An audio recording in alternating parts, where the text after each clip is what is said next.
Set just prior to the War for the Crown adventure path, Honor's Echo is a Pathfinder Society adventure which will introduce our band of followers to the Inner Sea region setting of Tal'Dor. Many dangers await our band, both far afield and deep within the political arena.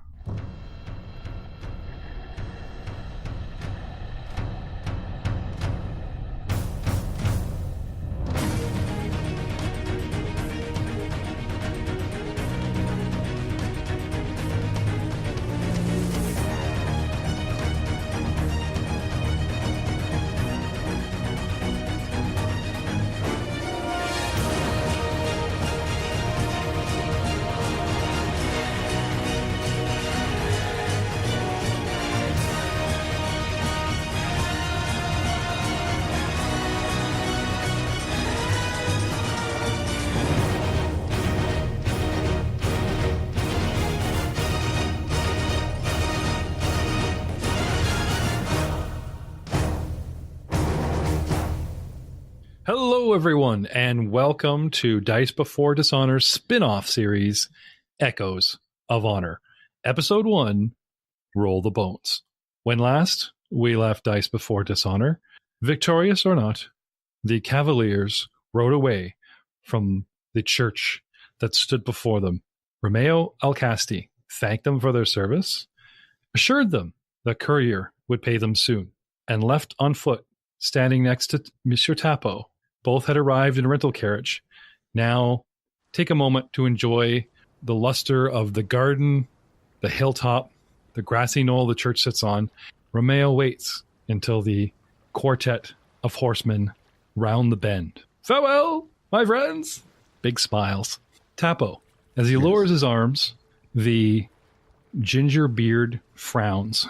The curls, as he doffs his cap, are drenched in sweat. And he pulls his hair back, almost slicking it, and the curls go straight. Flapping his hat, some of the sweat that was in it, wringing it, plops it back on his head. Gods, I hate this thing. Walk with me, Tapo. There's something I wish to discuss with you. As my lord commands. You notice a distinct shift in his accent. More Varisian now than Taladian. I barely notice it. You barely notice the shift in his accent. Now the GM's mentioned it twice. Well, not that. It's that my character has poor wisdom. He wouldn't really care. No, it's fine. I'm just messing with the audience and you. You're good. Yes. Yeah, he's kind of dim. He waves you over to the side of the church, and we walk around the corner overlooking the inner sea. The sea breeze rushing up the cliff's face, and then the last 100 feet across the grass and blowing across our faces. And he looks out over the inner sea. You know, I have not once lied to you or those honorable men. My name is Romeo Alcasti. However, I was not, shall we say, I did not spend my entire childhood and life here in Tal'Dor. My family sent me away to work. I spent quite a lot of time in Varisia. Upon returning, and only recently have got my assets together to, shall we say, reclaim my family name. This is the truth. Those men, he sort of looks back over his shoulder, pointing at the dust cloud that's leaving, which is the Cavalier party and one samurai. They are good men, and I trust them to a point. But, turning to face you directly and smiling at you, it was you who appreciated my anger towards Father Vilkas. It was you who backed me without question and without doubt. And it was you who performed most magnificently underneath the mausoleum. Sort of making a decision, playing on his face and nodding. Will you walk back into town with me? I believe I have more business to discuss with you, my friend. And trust me, he says, placing a hand on your shoulder, the coin has just begun to flow between us. Coin? I'm in. Camera fades back over the magnificent scene, which is the church of the dead god Irodin. The cliff face pulls way, way, way back over the seagulls, the ships in the port, which is the capital city, the cliff face, and then pans up into the clouds and comes swooping down. Time is accelerated, and you see the men, walking into the distance. The sun moves in the sky, and when the camera, by the time it comes back into a point within Opera, towards a, shall we say, not the fanciest place, in through a window, 2 lanterns lit a small room. several tables, a tavern, speakeasy perhaps, that is not yet open for its evening fare, late afternoon. But with curtains drawn and the shadow cast by larger buildings in the alley that surround it, these lanterns are needed. 3 figures wait in the room, going left to right. Frank, can you describe what your character looks like and what he's currently doing while he's waiting for his benefactor? Let's see here. So he's about medium height, maybe 5'10", 5'11", kind of slightly built. He's got shoulder length, kind of greasy black hair, blue eyes. And he wears a dark, what you'd traditionally call a wizard's robe or a cowl thrown over shoulders. And he's just kind of skulking, maybe twirling a glass in front of him, kind of trying to figure out how he can turn this situation to his advantage. He's been disenfranchised from his family of late, and he's just trying to do whatever it takes to get either in their good graces or get a foot up on those that, besmirch his activities. He takes a drink and sets the cup down, looks around at the crowd, and recasts the penumbral spell that kind of keeps him in the dark, kind of shadowed corner of a room, a little darker than it should be given the light that cast by the lanterns overhead. Camera shifts away, muting the sound of your spellcasting, and falls upon a conversation between 2 men around the other lantern. One, clearly Ulfin by his heritage. The other, foreign. Aiden, would you tell us what your character looks like and what he's currently doing? So my character is a very tall, not quite monstrous or towering, but a tall, bulky individual. Blonde hair, blue eyes, Ulfin. When people say Ulfin, this is what you think of. Tall, muscular.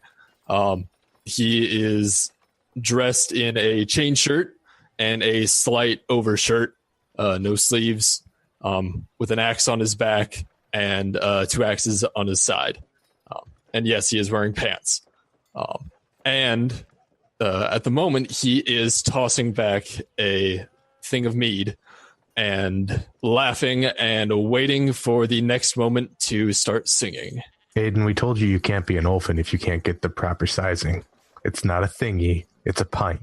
It's a pint, sorry. I don't drink, so I don't know all the vernacular. Apologies. That sounds like a problem that you solve by drinking more. That exactly. When I can do it legally, sure. In this age of Googles and wikis, you need to research a character and look up drinking. What is the Ulfin drinking age? It's probably young. It's if they can pick the mug up. Right. Well, they need to make a mug out of the skull of their enemy. Once you get that birthright, then you're considered societably old enough to drink. The Ulfin baby bottle being a giant. The Ulfin baby bottle being a giant taggart with like a nipple on the top. Yes. 2 feet and 2 hands to raise it up. The baby just rocks back holding it. Connor.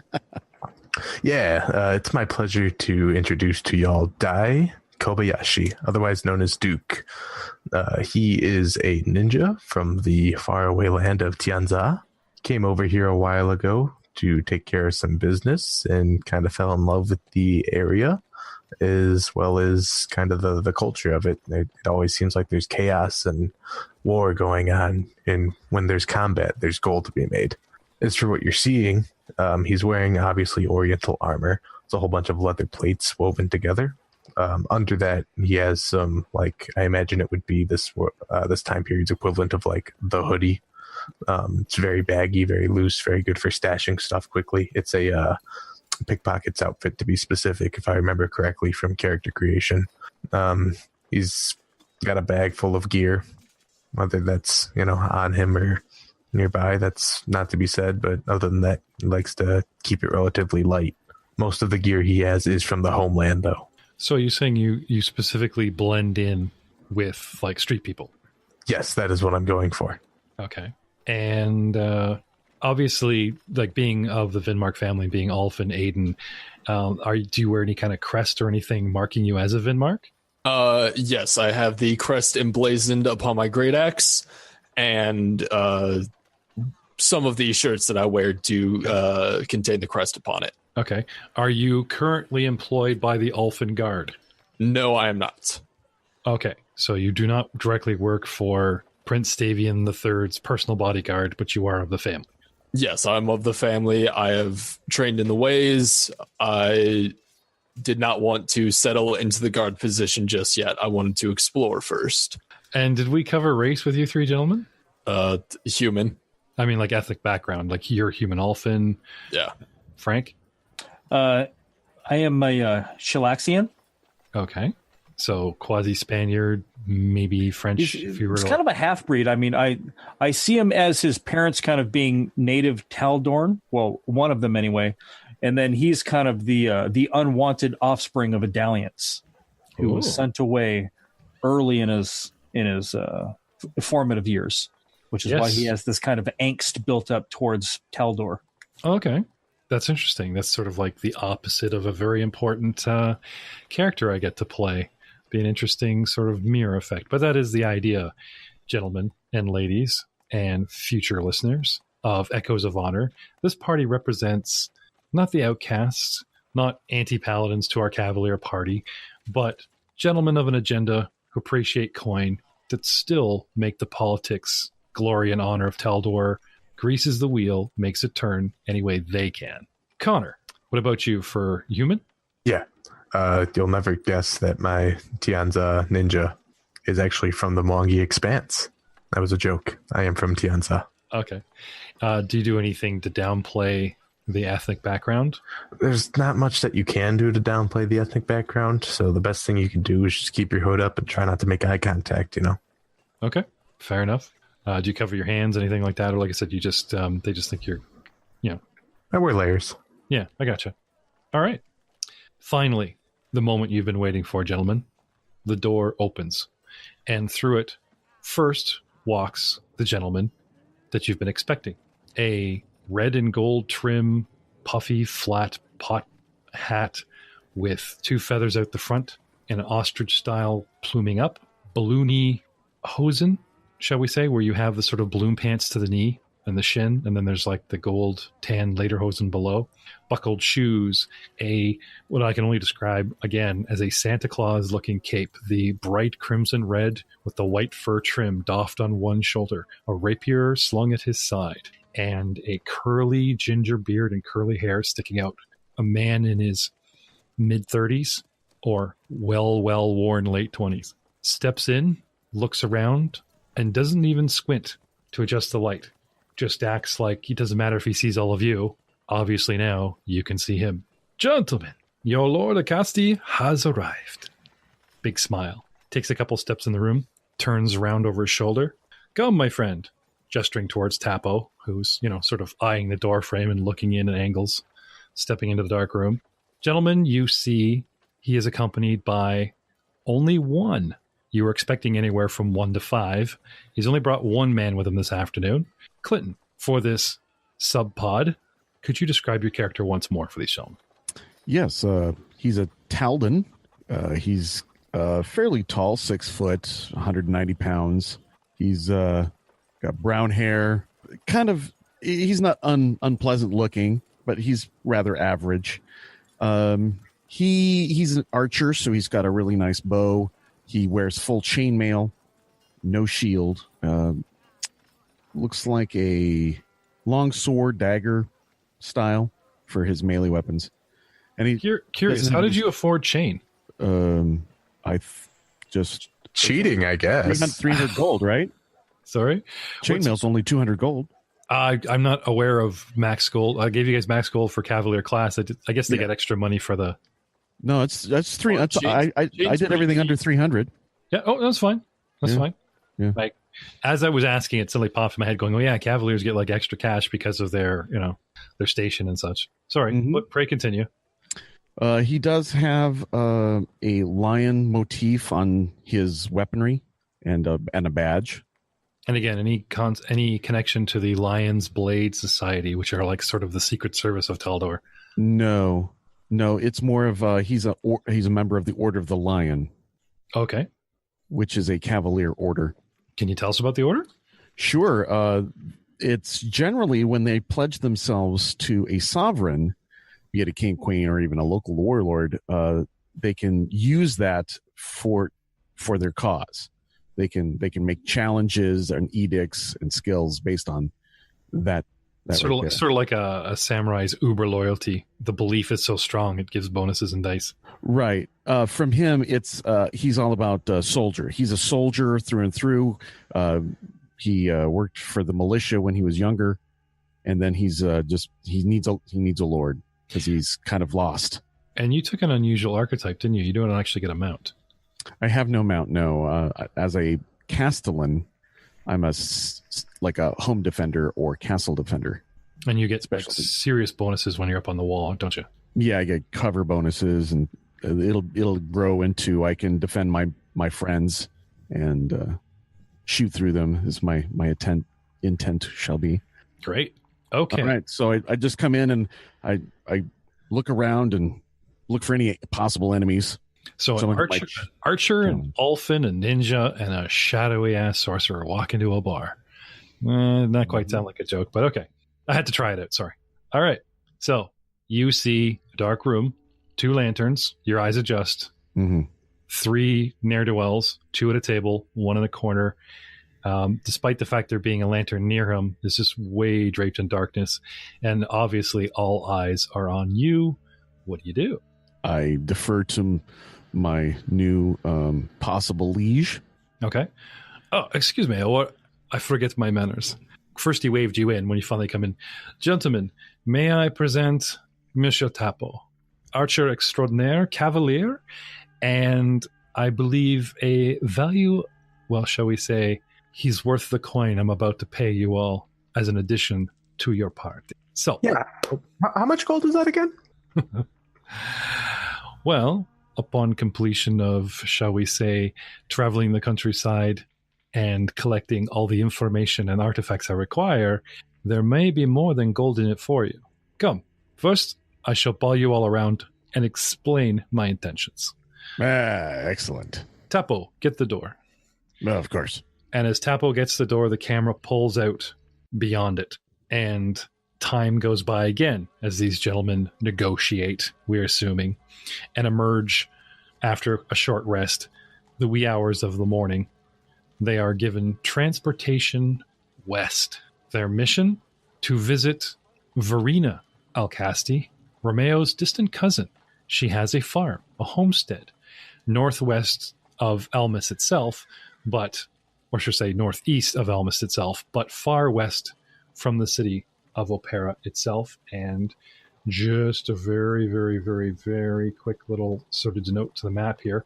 Looking at the Inner Sea map, if you see Taldor, and it's riddled with names and places, just to the left, just to the west of the map, a different river, the one that doesn't go up into the Vernon Forest by itself, on the river's edge is the city capital of Elmas. And it technically lies in the neighboring, shall we say, district, because the borders of Taldor, even though encompassed in all of Vernon Forest and Elmas on one map, if you look specifically, there is a, how shall we say, a borderline using the river itself that sort of cuts a good part of Vernon Forest, and everything sort of to the east of that is Taldor's main occupied territories, where everything beyond that are colonies that they've gained, lost, and reabsorbed by neighboring countries. So, still generally friendly. You guys must travel. Oh, I'm gonna say a good 300-400 miles to the west. Our story picks up a few days later. Weary from road travel, camping together, getting to know the things you need to know when you're going to sort of travel and face dangers on the road, how each man fights, how each man thinks, how each man likes his stew around the campfire, getting to know how much each man can drink. Yes. Aiden's desperately trying to recover that last football. He's trying to get it back. Good try, buddy. After breaking camp this morning and a few hours ride as the sun comes up, you guys believe that soon, within the hour, you will be upon your destination, the homestead of Verena's farm. Anything you wish to do, discuss, or tarry before we come upon the scene? gentlemen. What's the farm look like as we pull up? Anything of note? I will get to that. I was just giving you guys a chance for sort of out-of-frame prep, roleplay, and, All right, so you discover that my character does not want to talk about his family or past. So any attempts to try to find that out are he deflects, he avoids, he walks away. So this is like covering the last couple of days. You're or the last couple of days, because I figure that each of us have to give a little bit of personality. Oh yeah, no, some mystique around them. Sure. All right, so I just offer that. Okay. Kind of hard for a man, a few words, so somebody brought it up. I'll let that stand. Yeah, I mean, and just from what you've known of Scariso as you guys have traveled, he's pretty much kind of a yes man. You know, and anytime someone shows a position of authority, Scariso will back him up. Yeah, what Tapo said. And then, you know, in the next one, what Sigurd said. You know, he's always kind of trying to manipulate, even if it's ham-handedly and obvious that he's just trying to make a play. Okay. If we're all going through our exposition like so, Duke is very irritated and impatient with small talk. So if it doesn't go in his favor very quickly, he usually gets either real defensive and shells up and just stops responding, or he gets snarky and sassy, which I'm going to have such a blast role-playing. You know, just you wait. It's not that he's completely against answering these questions. It's that if it doesn't seem like it has a point, he's not going to play along. Okay. Exposition over. Kind of unusual. Usually players will launch into a scene and just start like ramming roleplay down their throats. But I figured, you know, a couple days ride, you know, a little tip of the iceberg for the audience. Aiden. Right. Sigurd would have realized that most of these people can't hold a conversation past yes and no. So he would be constantly talking up his new benefactor. Do you miss Roy and the Tiger, Sigurd? You're just getting lonely. No one replaces them. Well, no, just the family is a very vocal one. Okay. What is this? Who is this benefactor? The guy we're riding with. Romario. Class. Yeah, right, Romario is still an opera. Oh, okay. He never named any party leader. He apparently worked directly with Tapo, and if asked, you know, you can relate how he kind of went on the last mission, but he's not going to leave Opera itself. So now you guys are on your own to work out pissing order. You know, you guys have a little bit of money for expenses kind of thing. But the paycheck is when you return with his, you know, family relics that apparently you're supposed to take off of or, you know, shake down distant cousin Verena Alcasti for. So the players are a little shaky on what all these objects are supposedly. What is the mission exactly? Just find some relics and information. He wishes you to investigate her trove of family heirlooms for any evidence of his ancestor Haroni's accomplishments specifically. Okay, thank you. All right. Do we have a party log by chance? Is somebody keeping track of things like our mission? No, not yet. That sounds like someone volunteered. Yeah, I mean, sure does. I'm trying to make notes, but yeah, they're kind of spotty. Let's see. Our current task is visit the city of Almas, far to the west in Taldane. Contact person is a farmer woman. Investigate her belongings and look for family secrets. That's all I've got. Yeah, your notes are a lot better than mine. Okay, so specifically, you are to visit Verena's farm northwest of Almas, so you don't technically have to go all the way there. And you are looking through her trove of family heirlooms to research a specific family member, Haronia, the war hero, and specifically anything that's sort of proof of Haronia's accomplishments so that she can be, you know, propped back up on the pedestal. I'll leave that to the wizard. Yeah. Now you guys, or Tapo did manage to retrieve the bust of her, which is what they call a head and shoulders statuette. You know, she looks like this. You're not carrying it. Romeo has it, but he did show it. He did show it the other night. You know. Oh, I see. Okay. You know, and he showed it to these guys for good reason because you guys are searching for more on this woman. So he, you know, magnificently presents it. Thank you, Tapo. You know, tells you the story. Yes, please give me just 1 second more to study this bust a little longer. Please listen to the Dice Before Dishonor prologue, which explains and introduces the background between Romeo Casti, Haronia Alcasti, you know, the other people that he had working for him and now have ridden off towards the sunset for another podcast.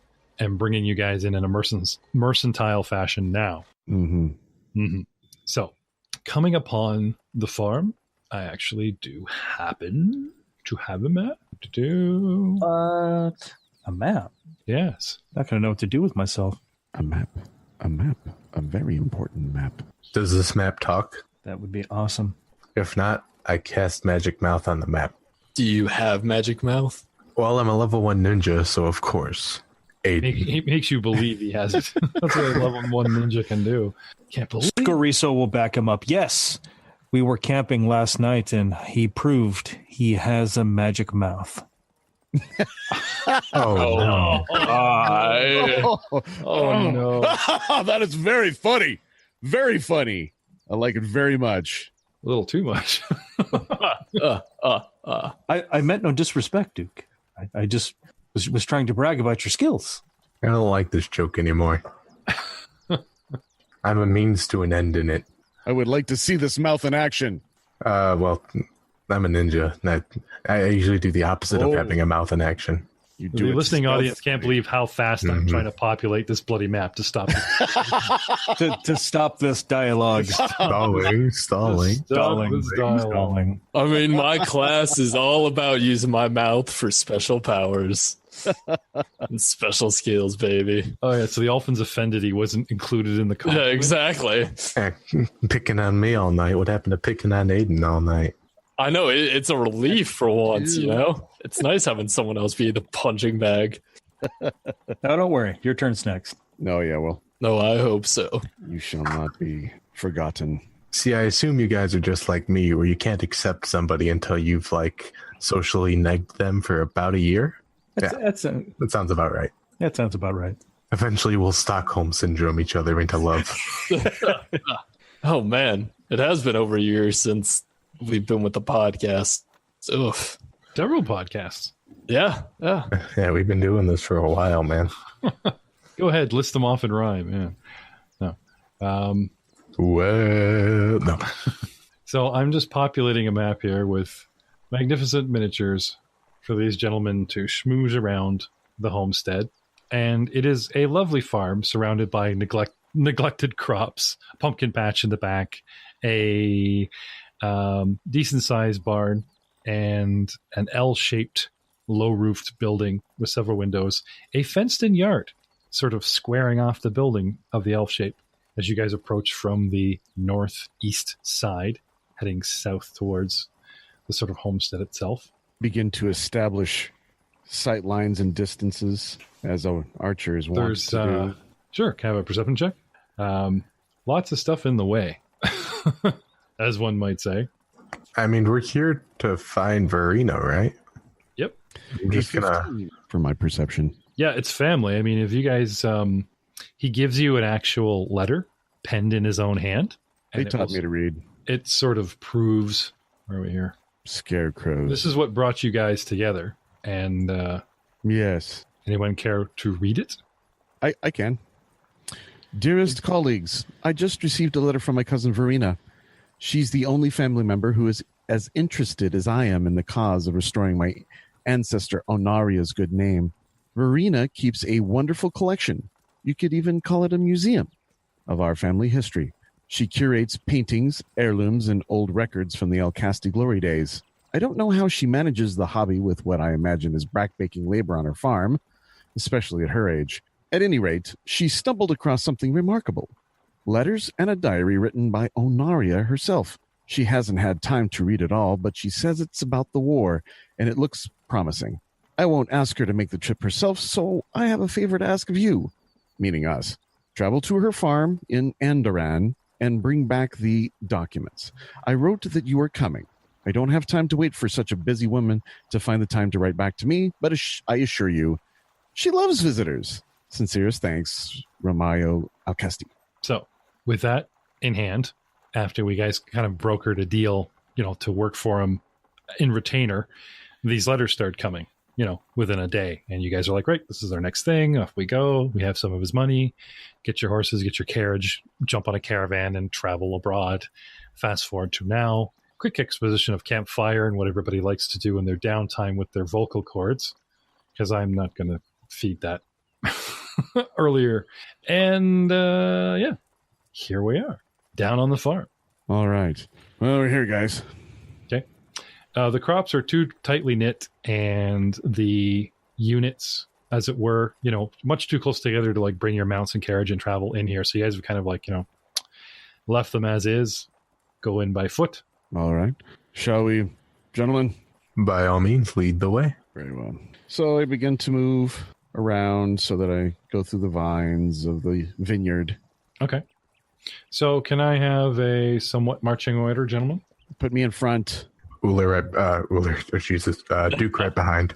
Duke is next. Scoriso will be nestled right into the middle of the group. All right. And then followed by Sigurd. Indeed. All right. Almost protect the flank and the squishies. I was going to say bringing up the rear, but it just goes right back to... Yeah, we set your mind there, didn't we? Yeah, I told you not to feed the bear. And Dice for Dishonor, it was even worse. I was like, don't feed the bear. Don't feed the DM. And it just gets worse. All right. I'm not expecting any trouble, so I have my weapons okay. Put it stowed, wearing my bow. All right. So taking a moment for my for the wonderful world of Roll20 here to populate itself properly as you guys sort of move in. These scarecrows make me nervous. I don't know what it is. Everything makes you nervous. I hope at least we'll be well received when we get here. May we move again? Yes, feel free. As you guys talk, I'm assuming you guys are, by the looks of, I can't really describe this, but it looks like you guys like a little mini SWAT team trying to take down the guy with the shotgun, on the porch, but it's sort of on the back corner of this house. You're like coming along the crops. They the door down. Well, We're here for a fetch quest. Move, move, move. Okay. Escorts, the worst. All right. Is this the front door here I'm standing in front of? Yes. Now I'm going to stop you guys there. You guys were right on Tapo 6? Yes, apparently so.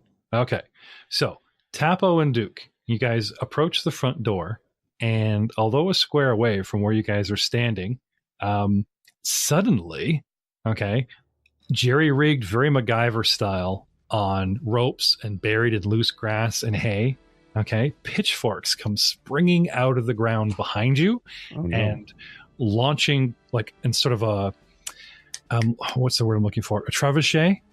There's the catapult, and then there's the catapult that has like a big long sort of sling on it for that extra whip. Trebuchet, yeah. Yeah, like someone's like a one use. Like this thing pretty much breaks once when you use it because it's so poorly made, but it's deviously made, wired together, roped together, sort of a trebuchet kind of setup that's been like camouflaged on the roof, comes straight down on the squares in front of the door and beside it, and from behind you guys, the same type of thing from like along the fence comes up, and all four of these squares here, which I will now reveal from the GM layer. And the wizard's dead. So what you're saying is make a reflex save. What I'm saying is there I believe this particular trap actually gets an attack roll. No. And well received, maybe not so much. So we did not perceive it, did we? Nope, sorry. Oh. Sucks to be first level. Yeah. Oh, you know what? I'll tell you what. No, I'm going to leave it this one time. It's just, I understand that in the new printing of Pathfinder, as opposed to like the secret rules of DM perception, there's like, make a perception check, but it's a move action. Anybody approaching an object and the DM asks for perception, there's just so many alarm bells going off besides, you noticed this, you noticed a window, you noticed this. I didn't ask for a perception check. I just was wondering if we perceived it or not. No, I'm just saying there has been sort of flack about this, on the net. Okay. Anyway, now I believe this particular trap here. That's not a real thing. Which I've lost already. Where are we here? Here we go. I will tell you what. There's that proverbial as it launched and somebody goes, look out! That kind of thing. Give me perception checks now, gentlemen. It gets an attack roll, but I'll allow sort of a last-ditch effort. Yeah, that won't matter if we're flat-footed or not.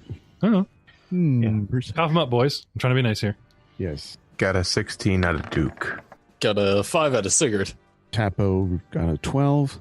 Why is your wisdom -2? Are you at 7 or 6? I'm at 7. What is wrong with you? Somebody's power gaming.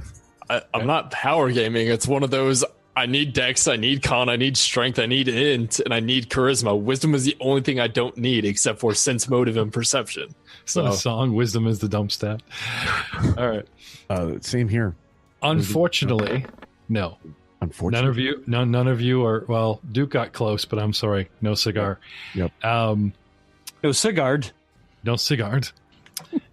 However, you guys, most of you, or I should say Gordo and Duke, who are in the danger zone, rolled over 10, and you do notice that all the curtains are drawn. Okay. And it does not have that inviting, puts you on your guard. Now, you guys already stacked up like SWAT team, so I'm not necessarily going to say you're flat-footed. I'll let you guys have full AC on this. Okay? And a trap. A trap comes at you with a terrible +10 to attack me. Jesus Christ! Exactly. Wow. Yes. One roll, everybody within.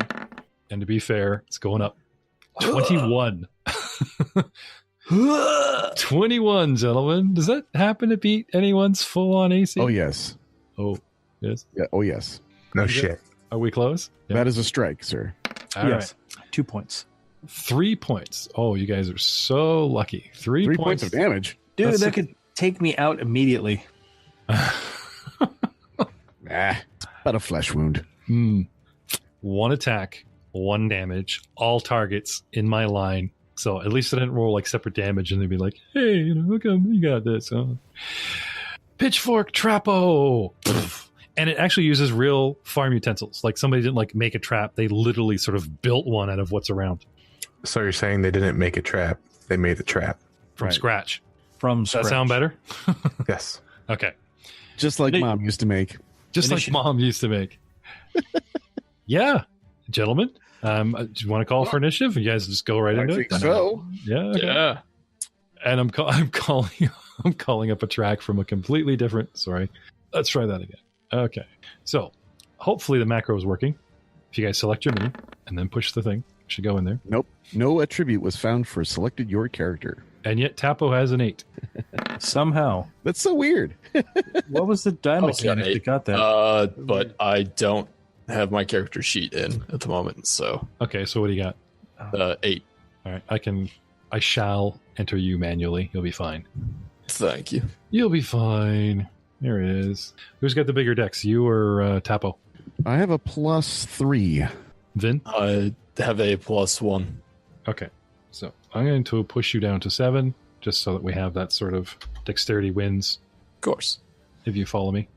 Can you add me to the initiative board too, please? You got it.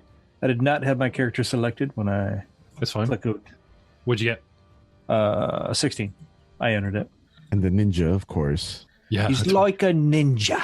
just like Connor's still muted. I'm here. No, he's not muted. He's just that quiet. Oh, he's a mute. Yeah, I'm in screaming character. in your ear beside you in pain, but Right. muted completely. What control the man has, right? All right, so who else took damage? Basically, the ninja and the archer. Mm, Tapo the cavalier and Duke the ninja. okay. Pitchforks rain into that range, and the guys beside you are clean. You're in the danger zone. 3 points of damage. So now you have pitchforks sticking out of your thighs and legs, and It's a only scratch. got a couple prongs in you. I pull it out. Everybody goes into immediate danger zone and demands initiative. All right. So maybe I'll, click through the turns. Mm-hmm. Oh, I've got an action. All I've right. got So your action. starting with Duke, you were attacked. Pain, silent scream in Tapo's ear. What do you do? The windows you described, are they? Yep. Is it like fantasy style, no glass? Is it just drape drawn over it, or what? Oh no, this actually has, Vinmark family does have money. It's medieval glass. It's not perfectly see through. It's all warped and stuff, but there is glass, wooden frame enforcement, and old dusty looking curtains drawn. Okay. Seeing as a trap went off, I kind of want to. I'm gonna go for the door. Fuck it. Okay. 5-foot step to be what I'm assuming is the door right there. Yep, that is the door. And, I guess that'd be a move action to open the door. Yep. I do so because traps be damned. This place would never have traps. Why would this place have traps? As you've been hit by a single trap already, and we aren't even inside. Shh. Exactly. Why would this place be trapped? It makes no sense, does it? Like, why? How could this happen to me? How could this happen to Door me? opens. I've made door my opens. mistakes. And looking into the room. Before the end of my turn, I'll give a good shout out and I'll be like, hey, Verena, got some company. Okay. So counting on sort of a redneck no trespassing sign for that last incident, going back to courtesy. Yes. I mean, we're here for a job. Yeah. No. I'm just checking because you call into the room. So there goes, what was left of stealth. Anyway, yeah. So move into the room, sir. Yeah, As much as you wish. I would like Or to. have left. Okay. As I turn the Thanks, corner, Colin. the place looks empty, guys. Okay. Calling over his shoulder. So next we have, I'll just keep you in initiative since you guys believe you're in such danger. Scorcio is up next. Tapo is still struggling with his new pitchfork friend. I look down, shock, as this pitchfork just impales him. Oh, gods! Begins to cast a spell. Spider silk kind of evaporating in his fingertips, little bits of silver, and the shadows kind of form over me, sheltering me from the sun. There. At least I'm not hot. Are you all right, man? Oh, there, at least I'm... Cast a penumbral shade and step up to the window. All right. Kind of crouch down. Do you see any danger, Tapo? Look in, quickly. Duke is calling back out to you at this point and telling you that, he doesn't see anyone. You can hear him in there. Is that voice echoing, asking around? Tapo, what do you I'll do? go find something to... And I draw my sword. Okay. So you put your bow away? I've been wearing it. Oh, I thought you had it out. The miniature has you like in bow poise, so I'm always I assuming realize you're that. walking around with it poised. I had earlier said that since I did not expect danger, all my weapons were put away. Yeah, sorry, I missed that. Gotcha. No problem. No problem. So I walk in boldly and look about with my sword drawn. Okay. It's empty, I say to my friends. All right, bringing us around to Sigurd. I shall walk up right behind our magic friend. Be like, oh, it seems to be empty inside. Please get in. We don't want any harm to befall you out here. And I'm going to stand behind him until he moves inside, trying to be a shield. The brave elfin warrior. You all go first. Scricio pats him on the shoulder. Many thanks, meat shield. Yeah, but he's pushing you up front. That's what I'm saying. He wants you to go. They've already cleared through the first room. It's fine. You're fine. It's semi-dangerous. Go in, wizard. Move. Only a flesh wound. You're fine. He hasn't taken any damage. He's fine. He's fine. It's fine. Fine. All right, man.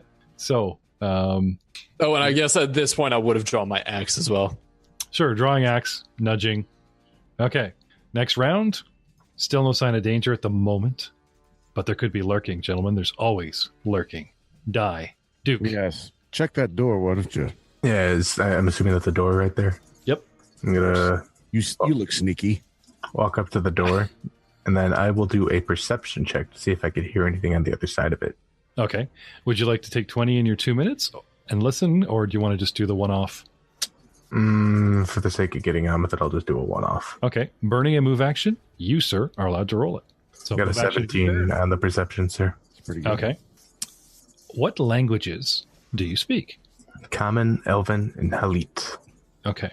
You hear a hushed, guttural, hissing, and high-pitched whispering, almost arguing, on and off. But it's not in a language that you understand. All right. And multiple sources, at least 2, if not more. Tapo, are you looking my way right now? Yes. I'm going to hold a finger over my mouth, and I'm going to start walking over to you. If the DM wants stealth, I'd like to start doing that now, but that's going to really slow down the game if we stay in initiative order. I just want to say that ahead of time. Hey, you guys ones asked for initiative. My trap is sprung. Anyway, how about this, gentlemen? Position yourselves another round in, unless you two want to stay outside. Well, outside is sounding certainly much safer. Okay. You're staying outside. Vidmark, you going to stay out here with the wizard, or are you going to go inside? I'll move in. At this point, if he feels like he's safe outside, No, I move in. no. I'll let you guys pretty much roam free, and until danger reinitiates itself. I attempt a stealth check. Okay, let's have I it. got a 4. All right. I would have closed the door behind us. You know, there's something Medical. Uh-oh. Ooh, someone's playing Shadowrun. Yeah. something about rolling real dice. Real dice and virtual dice together on the podcast. That just means the DM wants to cheat. Not at all. Makes you paranoid. Who knows what I'm rolling? So, anyone else trying to sneak around? Duke, you said you want to be sneaky, but you haven't moved. Right, I haven't moved yet, but I could just give you a stealth and we could apply it whenever we need to with a 24. Oh, okay. He just glides along the floor like a ghost. It's so creepy. Majestic. Oh, In my wake, I leave a trail that says I specialized in this shit. I try to move stealthily, and it sounds like a horde of elephants. There's like the one toe in the dust, like one of those lie detectors, just scribbling madly in his own language. I rock this stuff. All right, what do you want to do, gentlemen? Yeah, now that stealth is broken. Well, here's the deal, Mr. Tapo. There is someone speaking back there. Sounds like they might be mumbling to themselves or like cackling to themselves or something. It sounded kind of serpenty. I couldn't make it out. Well, then bust the door in. Are we ready to do that? We can Yes, get to I position. have my sword out. Let's do it. Would you like me to help you with that? Yeah, get in here, guys. Yeah, get in here. I'm gonna. Oh, they're here. Yeah, they're on their way. I'm gonna. We should probably knock on the door first. At least this is our Johnson that we're getting a job from. Yeah, knock on it with your foot. No, I'll knock it out with my knuckles, Mr. DM. Okay. And I'll say in common, fuck, what was her name? Verena. We're here to see you about a job. Open up. So that was fuck. What was her name? Verena. Verena. Actually, say that out loud. Fuck, what was her name? Right. Verena. Okay. Like I said, we're professionals. Oh yes. Well, we get paid. Rapidy tap tap, and you sort of hear that furniture shift noise, like, "Burp," and then nothing. No response. All right. I'm gonna take a 5-foot step, and I'll point to the door and Mr. Tap, and I'll say, by all means, go ahead and do what you do. Are we still in order or out of order?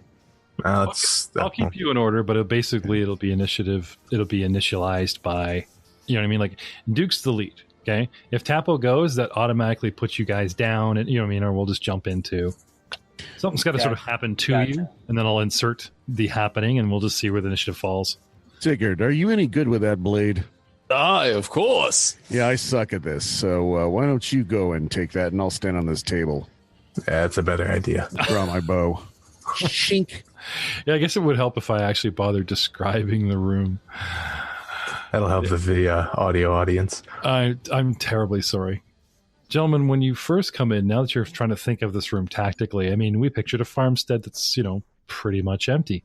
Coming into the main part, it's actually what appears to be was once the museum. Broken grandfather clock on the southern wall announces the hour in a discordant chime. Shards of glass carpet the western hall half of this room around a series of shattered display cases.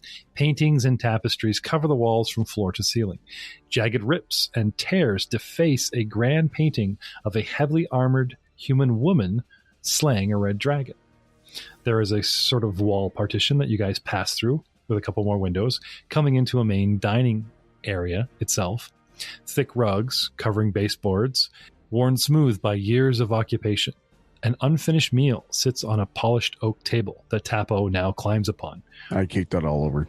Broken dishes hit the floor as he kicks it all open. Well, I wanted to be a professional. Yeah. And overturned bookshelves and chairs clutter the floor in this half of the room. Books and shelves of parchment are stacked haphazardly in and around the fireplace, some charred beyond recognition. So, going around the room, the door and leaving the shattered museum behind us in the other half of a room, the room being approximately a 20 by 20 cube, coming through sort of a partition in the wall, we're in a much longer room. 20 feet wide, but 10, 20, 30, 40 feet long.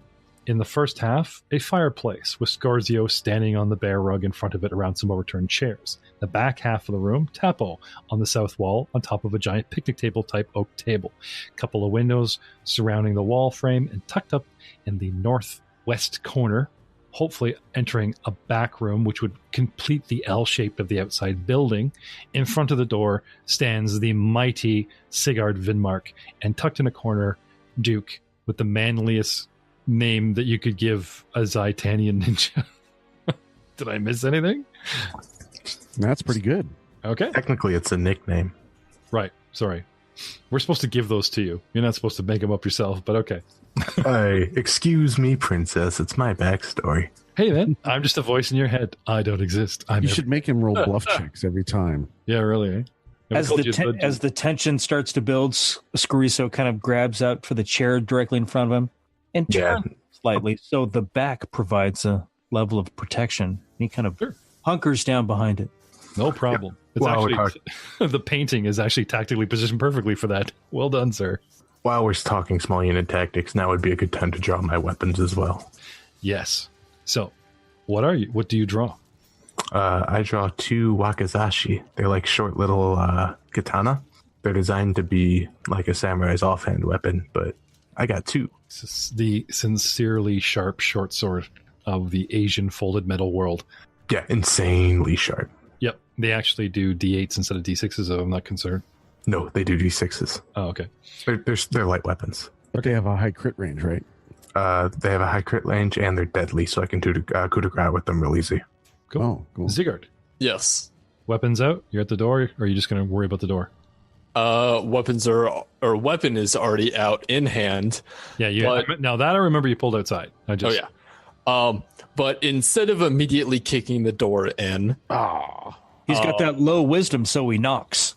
no. He's going to start singing. Okay. What do you sing? If you start singing I Feel Pretty, I'm going to end this podcast right there. I feel pretty. You're so pretty. Good night, everyone. You're going to confuse Good night, everyone. the hell out of the bad guys. No, he's going to start. Frank is out. Talk about a way to like make the bad guys all peek through the door at once, right? You just start singing that. No, he's going to start one of the Ulfin war songs that he grew up learning as a child. I feel pretty. I feel pretty. You're pretty too. Death metal, death metal, death metal. That's awesome. Oh, I feel pretty. Oh God. No, it's in his native fine. Scald tongue. Okay, so what is the Ulfin tongue? Is it like Norse? Like Yes, it is fairly, I believe so, at least. Pathfinder Norseman, right? Yeah, yeah. They're their own blend, but yeah. Yeah. So yes, it is a song in his native tongue, Scald, and he is going to, out of character, activate his raging song and inspired rage, or controlled inspired rage, which I get from my archetype, urban Scald. Now you're mad. You feel pretty. No, I do not feel pretty. You said you I feel angry, oh so angry. I'm so angry and ragey and mad. It breaks. He just starts sweeping around the room, and all the everything puts itself. See, I was more thinking like, I wish I was pretty. I wish I was pretty. Anyway, no, very inspiring. So I. Depends on your jam, I guess. Sorry, Aiden, as you were. What it allows me to do is it allows me, instead of normal raging, which gives me +2, or gives everybody the possibility of +2 to strength con, but a -1 to AC, with controlled inspired rage, it allows me to choose one of those and apply a +4 morale bonus. Or no, it's +2 at the moment, sorry.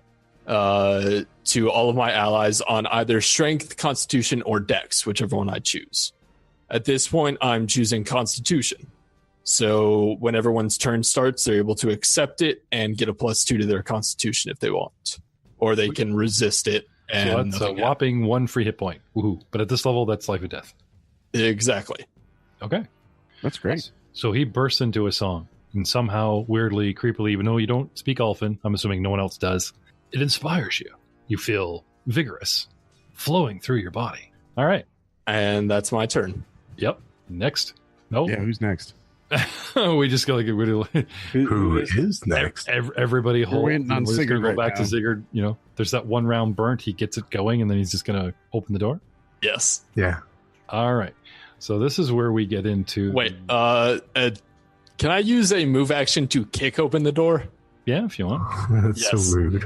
Okay. Well, no, just because that's how I want to open the door, and then assess the situation, and based on that, use a standard action for something fun. Hey, man, it's your imagination fun times. You go have a blast.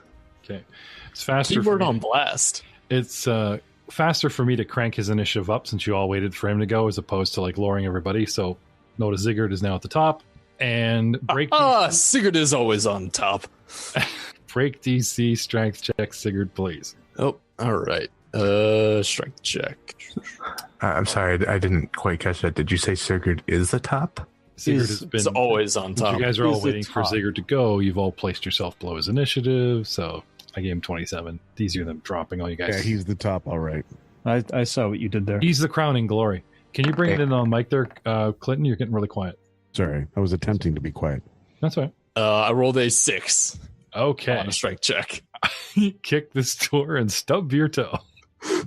I point and laugh. Yeah, I kind of got that. Since You hear giggling from inside the room, too.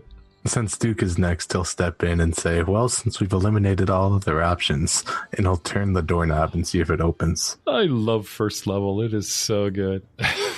I hate first level so much. All And I right. look at very disapprovingly. I look at Sigurd. Okay. So you are just moving through friendlies and taking a step into the room to finish your move? Not even moving. I was just opening the door. Is that move action? Oh, okay. Yeah. Or he was just testing the doorknob. Yeah, no, it's fine. So you just like lean in and... Yeah, let the door swing ajar. Okay. And then, depending on what the fog of war reveals, I'll act. What do we see? Perception. Wait, do I still have my standard? Or was that spent on clutching my toe? Well, after? don't you have to use moves and stuff to keep your song going? No, free action after it starts. And I can actually end it early since I took lingering performance. All right. Well, So. normally I'd retcon time and give you your action, but since you Oh, no, that's sat totally there fine. and let him go, let's just say it's burnt. Okay. So that's Duke. And we peer into the room. We see a bedroom by all means. And in the bedroom, can I have perception, 2 boys, even Tappa with a slight penalty because he's kind of got like line of sight in there. Roger that. Duke got a 14. Nice. Oh, actually, you know what? You actually have line of sight on something too, Scar. I rolled a 20 and got a 19. How does that happen? Oh, Dude. dump stat. Dump stat. Perception will I got a not. 14. Hey. This once tidy bedroom's furnishings have been pushed against one wall. A pile of assorted objects seeps out from under an unmade bed. A frame painting of a verdant pasture hangs askew on one wall. Where's the giggler? Giggle plural.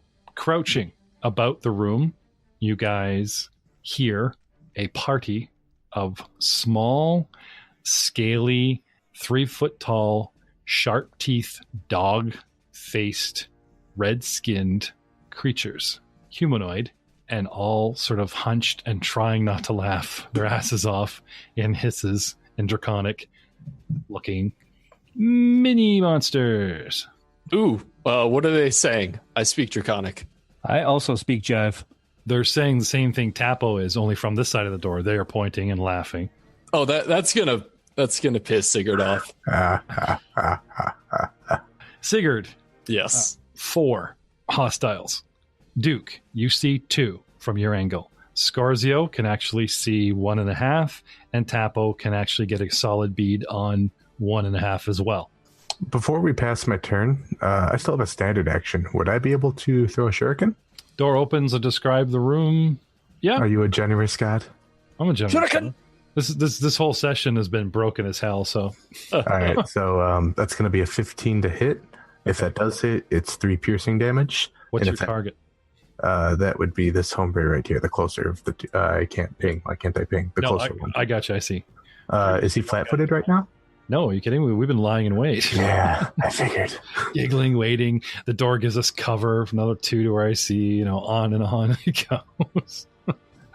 However, all that aside, what did you get to hit? 15? 15. Okay, that actually does. Ooh. Despite my 3 points of damage. Despite my door cover, one of them stops laughing and, literally has on his bark nose a shuriken sticking out of it. The two eyes look. Oh, God, I hit him like butters. Starts coming down, and he just doesn't quite comprehend that he's wounded, and the others all start pointing and laughing at him for a moment. And then they immediately act. They start growling and making rude gestures and hurling insults. They don't swarm you, they don't come out of the room, but they're certainly trying to goad you. And the one sort of removes the offending weapon and readies his own. Boy, am I glad I'm not standing in front of the door. Yes, taunty taunt. Which brings us to Scorzio. All right. Well, seeing that there's some little dragon guys in there. Actually, knowledge dungeoneering, I believe. Anyone? See if I have that. I do not have knowledge. I think I can make it unchecked. That sounds like a skull thing. DC 10 or lower for unchecked. Oh, you mean do you have like bardic knowledge? Yes, I do. It wasn't traded for one of your death metal abilities? No, not with the Urban Skald. Okay. Just making sure, because that's usually the first thing a bard gives up is... Well, yeah.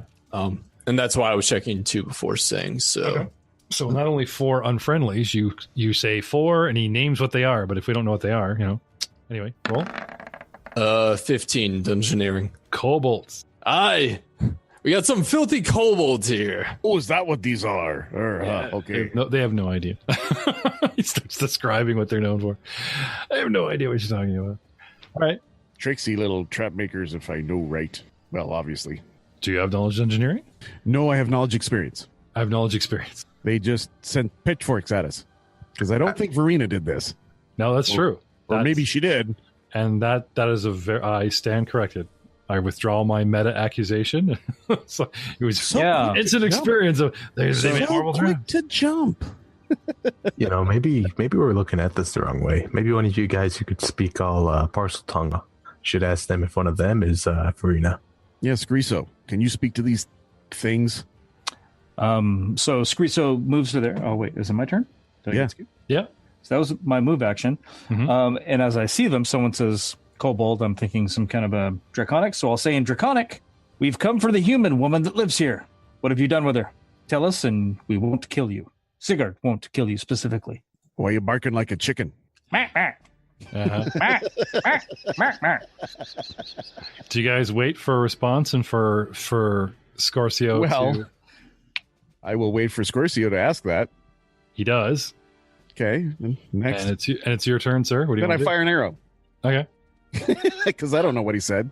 Yeah, that's right. It just comes up and starts barking and pointing back at them. Oh, you're just talking yap speech. Yep. Okay. All right, that guy has cover, I'm certain. Sir, I will give you a +1 to hit for higher ground. Thank you're you. on top of a table. But because you are shooting right through a friendly, which gives us an uber cover. 4 for Sigurd, 2 for the doorway. It's like a +6 to our AC. 5, I suppose, with your higher ground. But anyway, there you go. I also get an additional bonus to on attack rolls when I'm on higher ground, so I get +2. Ooh. Okay. Part of your What do you archetype, think? I assume. Yep, that's correct. It's my castle defender ability. Very nice. Okay, so... You realize right now you're not in a castle. You're a silly little man on a table, but I'll give it to you. Well, the man's farmhouse is his castle. that's He right. can dare to dream. It's okay. Gotta have a dream. All right, so I'm going to add an additional +2 to this roll. Is that correct? I already have a +4. Yes. So +6 total? Yep. Do you have precise shot? Yes. Okay. So you don't have to And take a penalty while shooting the melee. Point blank, certainly within point blank range. Yep. So that's an additional +1. So that's a +7. So an additional +3. So 17. AC 17. 17. Mm-hmm. On top of that's not bad, but actually it's a miss because of all the cover. bonuses I have. Mm-hmm. So it goes flying from on high over Sigurd's head, but unfortunately wedges in the doorway at the last second.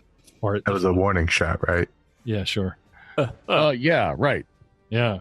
That makes sense. Sure, we'll go with Right that. to us, considering Sigurd's going, we're coming for the woman, blah, blah, or else. And then there's like, twing. That arrow proves my point. Yes. We mean you no harm. Oh, I mean them all the harm. Are we moving through the rounds? Yep. Okay. So that's Tapo, and then we're back to Sigurd. All right. I'm just going to have them act and respond in kind on theirs. And, because you guys want to wait for, because this is rounds. This is like 3-6 seconds. Bang, bang, bang. You know what I mean? So he's saying, if you guys want to wait for the response, then we're going to burn through the rounds. You guys aren't. So Sigurd is Sigurd. Okay, Scorpio is still barking and pointing and yapping. As a swift action, I am going to use the feat Spell Song, which allows me to conceal the activity of casting a bard spell by masking it in a performance. I can combine my casting time of a spell with a perform check. Observers must make a perception or sense motive check opposed to my perform check to realize I'm also casting. This uses 1 round of my performance, regardless of the spell's casting time. Okay. So let me make that perform check first, because I want to cast a spell, but it is within melee range, which means that I would provoke unless I cast it defensively. So, Hey, Mr. Aiden, while you're doing some math, could you repeat the name of that spell? I need to have that in my arsenal for reasons. the spell or the feat? Yeah. Whatever's letting you do it as a to hide the spell casting. Spell Song. You have to have Charisma of 13, Bardic Performance class ability, or Raging Song class ability, and able to cast first level spells. Yeah, now's probably not the best time to talk about it, but I specifically thought bards couldn't have silent spells, so the fact that they can mask them like that, that's the next best thing. Yeah. And then I want to cast the spell Chord of Shards, which allows me to deal 2d6 points of piercing damage to all creatures caught in the cone. Okay. It's a 15-foot cone. So you are casting, which provokes an attack of opportunity because you are not casting defensively. Yet you are masking it, so I might think you're just singing. So what is my opposition roll against your performance? Perception? It is perception or sense motive, either or. Okay. Well, So- that's super That's handy. Uber. Yeah. Yeah. Now, do you still have the option to cast defensively anyway? I assume so. Okay. Well, you made such a big deal about this bluff. We're not going to go for that now, but Yeah, I wasn't planning on casting defensive. for future referee says. Let me just double check my monster here because I have sense motive or perception. Well, the good news is you started off singing. You know what I mean? And so you changed your song. So I don't think we've had any doubt to sense your motive. So even if my sense motive is better, I'm actually going to stick with perception regardless because of how this is sort of, played out so far. Does that make sense? Song did change mid-beat from Cotton Eye Joe to Lady. That's suspicious right there. How did you go from, I don't even want to know. Where did you come from, Cotton Eye Joe? Lady, you're mildly irritated. There we thought Matt was the singer. Now we got you guys. Oh, all right. Okay. So, my perception. Sorry, the performance checks one more time. Performance check is 15. Okay. 12 plus 4, 16. Nope. I think you're doing something naughty. Attack of opportunity. Damn. Good try, though. I don't know. It was long-winded, but you know what? When you try out new powers, you got to go the long way once. Don't worry, ladies and gentlemen. We will arrive to this Discord much, much faster. Plus, it doesn't help that I'm rolling shit tonight. Yeah. So Now, he is sitting there, spear in hand, laughing and pointing and whatever, like as if they're lying in wait. They've taken no step towards you, but he is going to try and stab you through the door. You do get a +2 cover because of the door frame. Okay. Just like he had against you. Okay. So, instead of giving him his full bonus, I shall roll with the penalty ensued, as it were. All right. So, what is your armor class? 15. All right. So, as if I were rolling with these modifiers, 13. Stabby, miss. No attack going through. And that was free. Attack of opportunity. And you do your spell. Alright. I mean, you sing your song, but no lady appears. And the effects? 2d6 piercing damage in a 15-foot cone. DC 13 reflex negates. My liver. Yeah, really. You say in a cone? Yeah. Yeah, 15-foot cone. Okay. Check this out. La. See, magic effects. Okay? Thank you. Roll 20 looks like a nice big pink firework I got going off on the screen here for him. Hey, those aren't cones. Those are rings. Make it. I didn't have any cone. All right. Do you want me to roll damage now? Yep. Because of the way they're angled, it looks like you have to sort of get the guys on the left or the guys on the right. It doesn't seem to be sort of, you know what I mean? Oh, okay. Yeah, See, and I thought cone would be 45 degrees both ways out to 15 foot. No. Well, the door jam isn't working for you. Right. You know what I mean? So it always starts out 5 feet away, and it's always 5 feet wide. Yep. Then at 10 feet, it goes 10 feet wide. And at 15 feet, it goes 15 feet wide. So it's like that. Can you take a 5 foot step back and do it? Yeah, but then, like I said, the wall would seriously hamper. Oh, You go that way. Now, I can pull up a template just to prove his point, but Yes. Yeah, no, I got you. Then yeah, I'm gonna hit the 2 on the left. Oh, here we go. It's a nice rainbow cone for you. Yeah. Rainbow cone. Anyway, you see how I have the target? So the target is you? Yeah. There you go. So if you're the target, You'd have to take a 5 foot step back to fill this place. you only hit like one guy. Maybe I'll get Oh, can I not direct it towards the dudes to the left? Should be able to. Yeah, you can. Okay, then yeah, I'm gonna want to hit the 2 dudes on the left if that's the case. Yep. All right. That's And they have to make dramatic. a reflex save to dodge. Frank's favorite spell, color spray. Absolutely. It is quite useful. it's one of the best You can first get level 50 spells.